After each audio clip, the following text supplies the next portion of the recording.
Hollywood స్థాయి cinema మనం తీయలేమా? ఒక తెలుగువాడు హాలీవుడ్ స్థాయి సినిమా తీయలేడా? ఎందుకు తీయలేడండి? మగధీర వచ్చింది, బాహుబలి వచ్చింది, త్రిబుల్ ఆర్ వచ్చింది, అండ్ ఇప్పుడు వారణాసి కూడా రాబోతోంది. అయితే అన్ని రాజమౌళి గారు చేశారు కదా, ఇప్పుడు కూడా రాజమౌళి గారే చేస్తున్నారండి. అసలు విషయం ఏంటంటే ఇక్కడ వారణాసి సినిమా దాదాపు 2000 కోట్ల బడ్జెట్ అండ్ చిన్న విషయం కాదు. అండ్ 2027లో సినిమా రాబోతోంది. అయితే ప్రస్తుతానికి 3 నిమిషాల 30 సెకండ్ల టీజర్ కోసమే ఆయన సంవత్సరం టైం తీసుకున్నారు. అయితే ఇందులో ప్రియాంక చోప్రా కూడా ఒక ముఖ్యమైన పాత్ర చేస్తున్నట్టు తెలుస్తుంది. అయితే ఇన్బిల్ట్ గా రామాయణానికి సంబంధించినటువంటి కొన్ని గ్లిమ్స్ కూడా ఈ చిత్రంలో ఉన్నాయని చెప్పారు. అయితే తొలిసారిగా మహేష్ బాబు గారు రాముడి గెటప్ లో ఉంటారని కూడా చెప్పడం జరిగింది.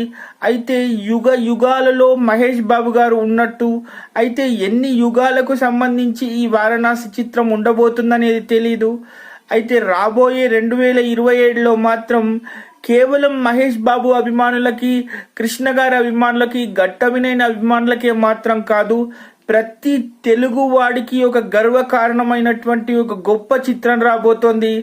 బడ్జెటే దాదాపు 2000 కోట్లు అంటే చిత్రానికి సంబంధించి, కలెక్షన్లకు సంబంధించి, మరి విజువల్ ఎఫెక్ట్లకు సంబంధించి ఈ చిత్రం ఎంత అద్భుతం సాధించబోతోందో, మరి ఇంటర్నేషనల్ స్టాండర్డ్లో ఒక సినిమా ఉంటే అది తెలుగువాడు తీస్తే ఎంత గొప్పగా ఉంటుందో.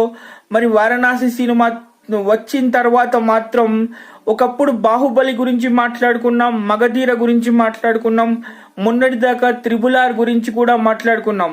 కానీ 2027 నుంచి మనం తెలుగువాడి గొప్పతనం అంటే ఇలా ఉంటుంది, ఒక తెలుగు వాళ్ళు సినిమా తీస్తే ఇలా ఉంటుందని ప్రపంచమే తిరిగి మన సినిమాల దిక్కు చూసేలాగా వారణాసి చిత్రం రాబోతోంది. స్టే ట్యూన్, ఎందుకంటే 2027 మాత్రం వారణాసి గొప్పతనాన్ని, తెలుగువాడి గొప్పతనాన్ని రాజమౌళి గారు, మహేష్ బాబు గారు కలిసి చూపించబోతున్నారు.